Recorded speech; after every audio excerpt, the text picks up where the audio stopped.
जो यादव समाज के राजा थे, यदुवंशी वीर प्रतापी राजा थे, जो बंगाल के राजा हुआ करते थे। जिस समय आर्य विदेशी लोग इस भारत देश में आए और कई वर्षों तक वो अपना षड्यंत्र रचते रहे, यहाँ के मूल निवासी राजाओं को छलते रहे, पीटते रहे, उनकी धन दौलत को छीनते रहे। उन्हीं आर्य लोग जो बाहर से आए, उन्हीं की नजर पड़ती है महान प्रतापी यदुवंशी राजा महिषासुर पर, और उन्होंने कई बार प्रयास किया महिषासुर को मारने का, महिषासुर को छलने का, उसकी धन दौलत को छीनने का, लेकिन वो ऐसा नहीं कर पाए, असफल हुए। तब उन्होंने एक लड़की को बुलाया, जो आर्य विदेशी लोग थे, उन्होंने एक लड़की को बुलाया जिस लड़की का नाम था दुर्गा, और उससे कहा कि तुमको कैसे भी करके महिषासुर की हत्या करना है, कैसे भी करके। और उन लोगों ने एक बात कही कि जिस दिन तुम महिषासुर की हत्या करके आओगी, उसी दिन हम पानी पिएंगे, अन्यथा हम पानी नहीं पिएंगे। माताओं बहनों, वो लड़की जाती है गरीब दीन दुखी बन करके, राजा उसे अपने महल में शरण देते हैं गरीब दीन दुखिया जान करके। वो जब महलों में पहुंचती है तो षड्यंत्र रचने लगी कि कैसे मुझे इस महिषासुर को मारना है।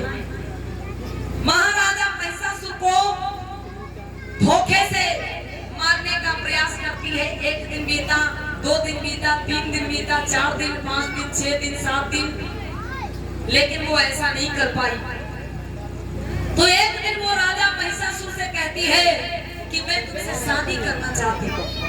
महाराजा महिषासुर बोले कि मैंने तुमको अपनी बहन, अपनी बेटी समझकर, गरीब जानकर अपने महल में शरण दी है, और तुम ऐसी बात तो सोच रही हो। उसको फटकार के भेज दिया।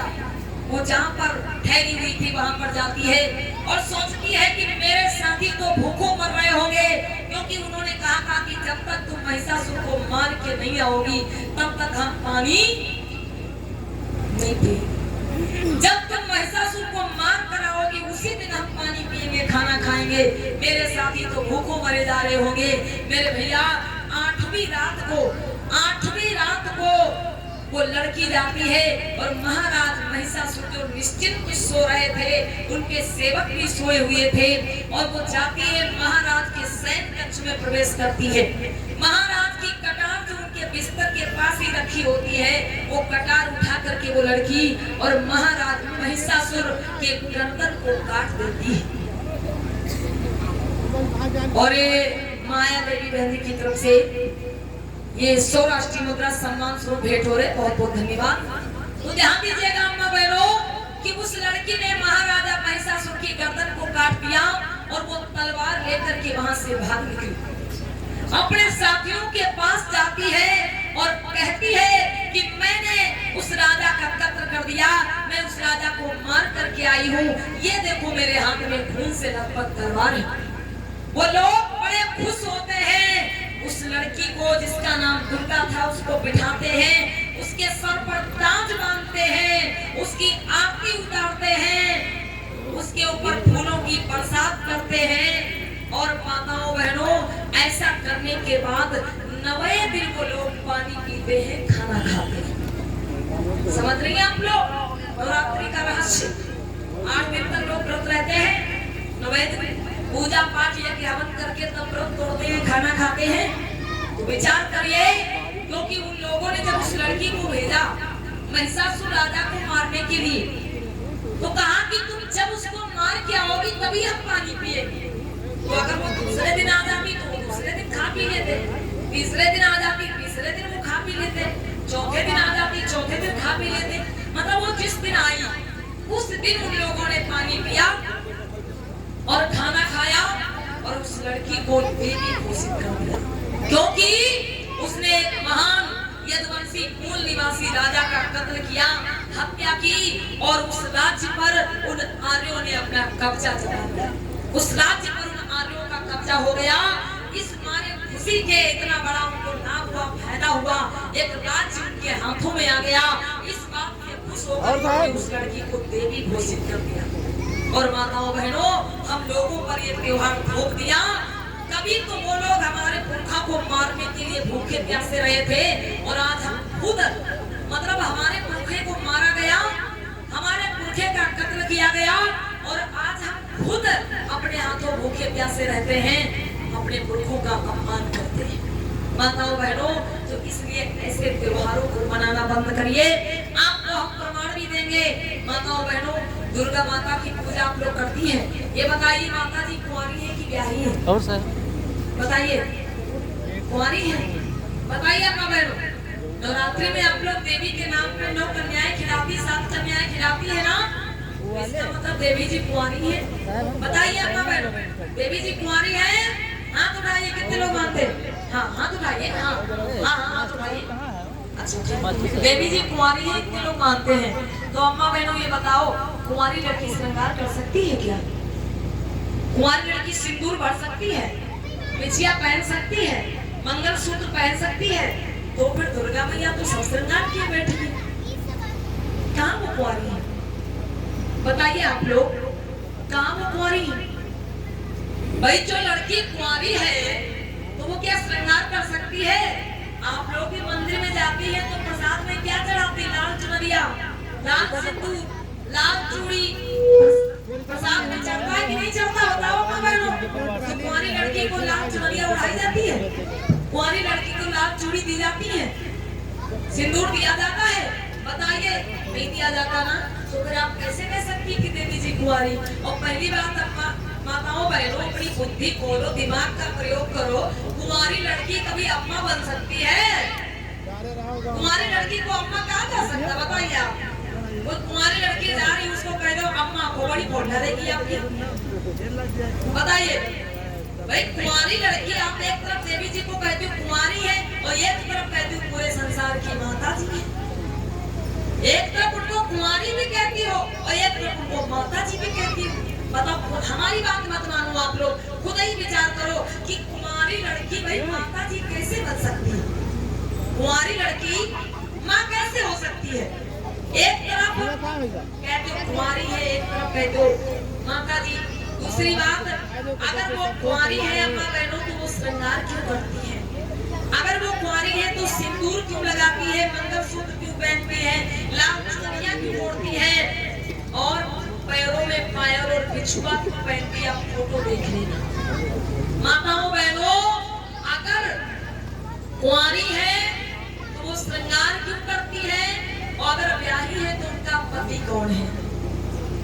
अम्मा बहने हमारी हाथ उठाए, कितने लोगों को पता है दुर्गा जी के पति का नाम? बताइए। पूजा तो इतने वर्षों से कर रही हो, बताओ दुर्गा जी के पति का नाम क्या है? कहीं सुना आपने? कहीं पे बताया गया आपको? विचार कर लीजिए आप। भाई पार्वती जी के पति कौन है? शंकर जी। लक्ष्मी जी के पति कौन है? विष्णु जी। सीता जी के पति कौन है? रामचंद्र जी। तो दुर्गा जी के पति कौन है? बताइए, बताइए माताओं बहनों। कर रहा है ही नहीं, कहीं बताया नहीं गया, और अगर होते तो भाई कहीं ना कहीं तो नाम लिखा जाता। भाई महिला कितनी कामयाब हो जाए, महिला जो है वो चाहे प्रधानमंत्री राष्ट्रपति बन जाए, क्या उसके पति का नाम गायब हो जाएगा? पति का नाम तो चलेगा ही ना। तो फिर आज तक आपको ये तो बताया जाता कि वो माता जी है, लेकिन वो माता जी है, पूरा श्रृंगार भी करती है, तो उनका पति कौन है ये क्यों नहीं बताया जाता? इसलिए मेरी अम्मा बहनों, इन ढोंगों से बाहर निकलो, इन पाखंडों से बाहर निकलो। अगर आपको सम्मान करना है, पुष्प अर्पित करना है, वंदना करनी है, तो बाबा साहब की करो। क्योंकि अम्मा बहनों, अगर बाबा साहब नहीं होते, ज्योतिबा फूले नहीं होते, माता सावित्रीबाई फूले नहीं होती, तो आज ही आपके तन पे सुंदर साड़ी नहीं होती, लहंगा उंगलियां में लिपटी होती है, सुंदर साड़ी ब्लाउज पहनने का अधिकार नहीं होता। आज आपके तन पर सोने चांदी के गहने नहीं होते, बल्कि लोहा कीलक आपके शरीर पर होता। माताओं बहनों, और ध्यान देना है, चलो बाहर कि जब तक आप इन पाखंडों में उलझी रहेंगी, आपका विकास नहीं हो सकता। जितना पैसा आप इन चीजों में खर्च करती हो, वो पैसा बचा के अपने बच्चों की शिक्षा पे खर्च करो, इसी में आपका विकास है। अपने घर में बाबा साहब की तस्वीर लगाओ, इन महापुरुषों की तस्वीर लगाओ। इनकी पूजा नहीं करना है, बल्कि यादगार के लिए, ताकि आपके बच्चे बचपन से इन महापुरुषों को जाने कि ये हमारे महापुरुष थे, इन्होंने हमारे लिए संघर्ष किया, तब जाके हमको आजादी मिली है, तब जाके हमको अच्छे घरों में रहने को मिला है, तब जाके हमको पढ़ने लिखने का अधिकार मिला है। इसलिए इन महापुरुषों की तस्वीर अपने घर में रखिए। एक बात और बता दे माताओं बहनों, आप जिनके लोगों को अपने घरों में रखती हो, क्या वो लोग आपके बाबा साहब को अपने घर में लगाते हैं? बताइए, किसकी बात कर रहे हैं भाई? आप जिनके पुरखों को, जिनके देवी देवताओं को आप अपने घर में लगाती हो, वो ऊपर वाले लोग आपके बाबा साहब को अपने घर में लगाते हैं? अपने घर में नहीं लगाते, बल्कि अगर बाहर भी बाबा साहब की मूर्ति प्रतिमा कहीं पर बनी हो तो तोड़वाने का काम करते हैं। वो आपके महापुरुषों की मूर्तियां तोड़वा रहे हैं, प्रतिमाएं तोड़वा रहे हैं, और आप उनके पुरखों को अपने घर में सजा के बैठी हो। माताओं बहनों, इसे कहते हैं एहसान फरामोश। अधिकार तो बाबा साहब का खा रही हैं आप, अधिकार बाबा साहब का खा रही हैं, और घंटा किसी और के नाम का बजा रहे हो। अम्मा बहनों, बाहर निकलो इन चीजों से, और ज्ञान और बुद्धि और शिक्षा को धारण करो, अंधविश्वास का त्याग करो। प्रेम से बोलिए भगवान बुद्ध की।